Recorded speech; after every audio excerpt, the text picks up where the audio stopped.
Kathy for several years. Our parents were friends, and we didn't really grow up together, but we grew up aware of each other.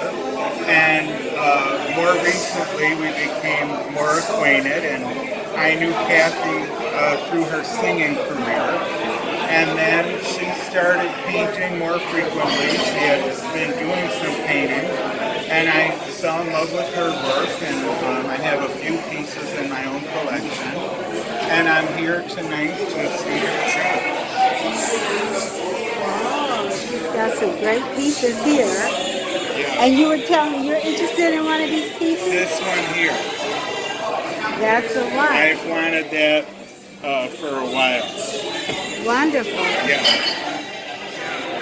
I love the way she'll go with the color scheme or a certain mood. Some of these she paints on stage while she's singing.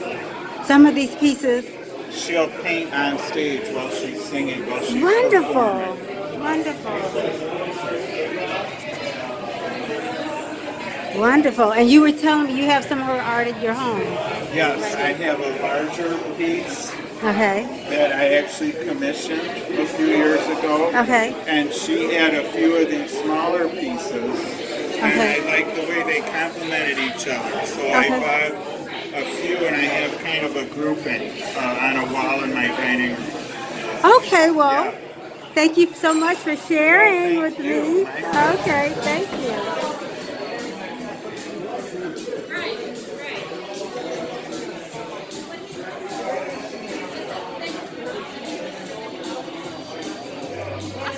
All yours.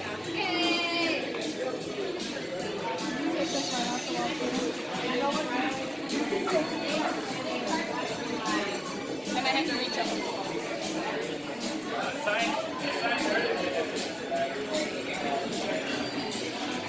Beautiful.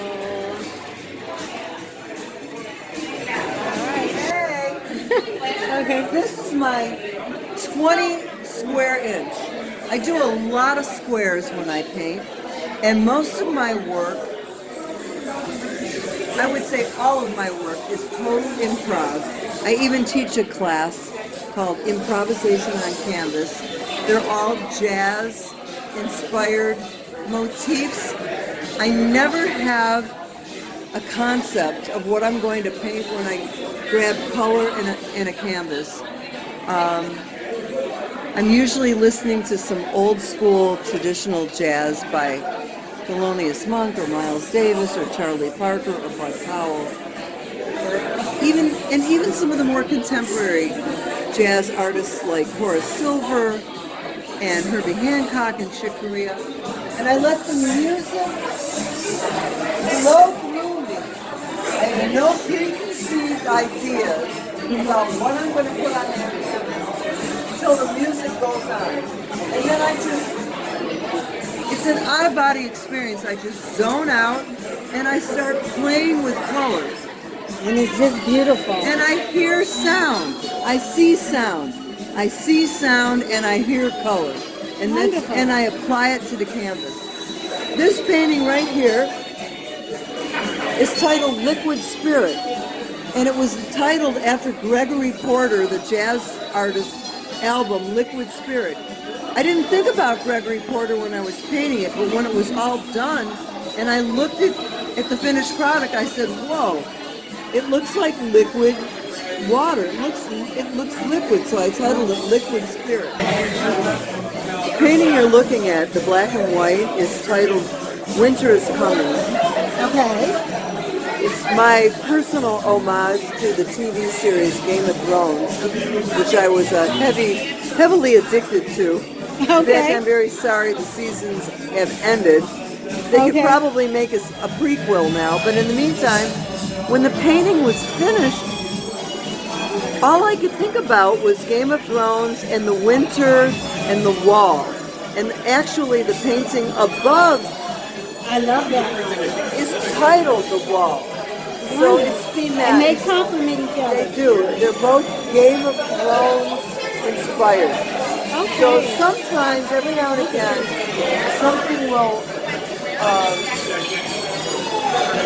come through me that has absolutely nothing to do with jazz when I go to title it.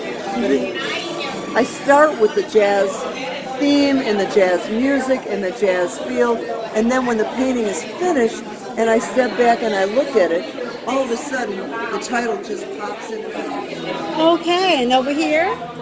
This is an interesting, this is a very interesting story.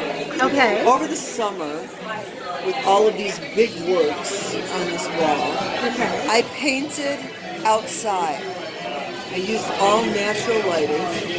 Wonderful. I just got in a very purple mood, and I didn't even step back from this painting until it was finished. I stood on top of it for a solid 6+ hours. It just consumed me emotionally, spiritually, physically. And it seems to come out as it. When I was all finished with this painting, I looked at it and I could see the people mover. I could see streets. I could see people. I titled the painting Motor City Madness. It really speaks to me of Detroit's and there's a lot of movement and motion in it. It's and beautiful. You can see different streets, but right there, that fluidity, that definitely is the people movement. Okay. Smoke and mirrors. The next day, I was still into my purple mood, but I decided to add blue and gray. I didn't even think about a theme. I didn't think about what I was doing. I just worked at it and worked at it and worked at it and stepped back. And all of a sudden, I could see interesting shapes appear. There's a skull head Okay. in the center. Okay. Come down to the center. You can see the eyes and the teeth. I'm looking right at it. You see what I'm talking about? The I dark don't see skull it. eyes. Oh, okay. I wish I had a pointer so I could physically point. There's all sorts of people, and that's another thing about my artwork. Okay. After the fact, people, objects, shapes, things show up there never before. Scraps, colors. I love to mix color. I apply color to the canvas. I step back. Sometimes I move in. Sometimes I'll take a little bit of a break and then I'll come back to it. But this painting, I really, really worked at. And when my artwork is done, a lot of artists, always have that looming question, how do I know when it's finished? Right. I always know when my paintings are done.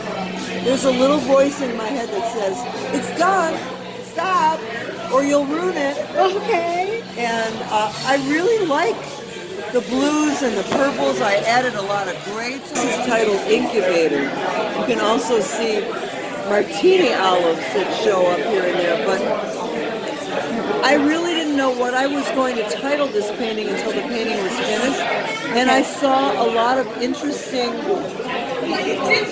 embryos, like here, like there, like up there. And I thought, how cool is that? It's an incubator. This painting is called Quietly There. I did this piece in the 90s. This is one of the first paintings I ever did. I started painting in about 1990. Okay. I rarely ever use this color palette anymore. But there's something really mystical and magical about it. All right, One of my action. very first paintings called Noir. 1991, 92, maybe it was even 90. This was when I was interested in working in multimedia. You can see pieces of cheesecloth that I stuck on the canvas and painted over. Wonderful. Back when I first started painting, I was even more freestyle than I am now. I think I've gotten a little more fine-tuned and a little more... I paint with intent now, whereas back then I painted with no intent. Now, Okay. now I paint with intent, but back then I just threw paint on the canvas. There's something fun about that. It's got a lot of movement. It does. It does. I like to think of this wall as my, this is my small wall. There's a little bit of this and a little bit of that. There were 3 other paintings on this wall that sold. Okay. And I took them down a couple of weeks ago and delivered them. One of my favorite pieces on this wall is right in this corner. It's called November Twilight. I have an album out. I have 6 albums out, and I have a record out from 2012, which is an homage to the West Coast cool movement of California in the 1950s and 60s. Okay. Hi, Greg. Pulse speed. Greg, you made it. Hi, Greg. Hi, Greg. I got you. Yeah, I had to come. Made it. This purple piece in a corner. It's titled November Twilight. November Twilight is a song that I recorded on an album that I had out that was released in 2012, an homage to the West Coast cool movement, celebrating 4 women of that movement. One of the women was a wonderful singer from the 1950s and 60s by the name of Julie Lundy. She had this gorgeous, seductive voice, and she recorded a song titled November Twilight for an album that she had out titled Calendar Girl, where every song on her album was a different month of the year. And she was like a statuesque model. Okay. So there was like a fold out on her album where it was like a poster. Each month of the year had her in a different outfit celebrating that month. November Twilight was a song, one of my favorite paintings. I could never repeat it, and I'm very glad. And I don't think I'll ever sell it because I don't think I want to sell it. I just sold this one this evening. Oh, okay. And Called Water Babies. Water Babies. Water Okay. Babies, and a couple showed up in that. We are right here. I see 2 people right here. There's a man and a woman. There's a man right there. There's a man and a woman right there. Oh, yes, I see that. I'm very sad in a way. It's a bittersweet when I sell my artwork because I get very attached to some, not all, but some of my work, and I love to see it go to a good home, but then I'm going to miss those. I'm going to miss that. Oh, I see what you're saying. It's a part of you. They become a part of it. Well, someone told me they're interested in this. That painting is Corktown, which is a song that was written by Antonio Carlos Jobim. And in that song, there's a lyric that says, "The mountains and the sea, how lovely." And you can see the mountains and the sea. I do see. Beautiful. I know you have many other people who would like to speak with you this evening. And Dunmore, Pulse Beat. And this lady runs And she's running what? Eyes on Detroit. oh, Eyes on You Detroit, yes. Eyes on You Detroit. Exciting week. I got into a gallery, and I was just informed by an art curator that the Kresge Foundation is taking a couple pieces, painting right here, street life.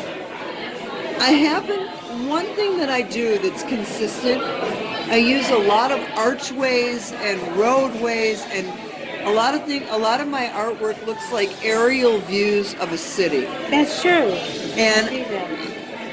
I was born and raised in the city of Detroit, and I love Detroit as I also love cities like New York City and Chicago. So I love congestion. I love the life and the noisiness and the cars and the people and the streets. And I seem to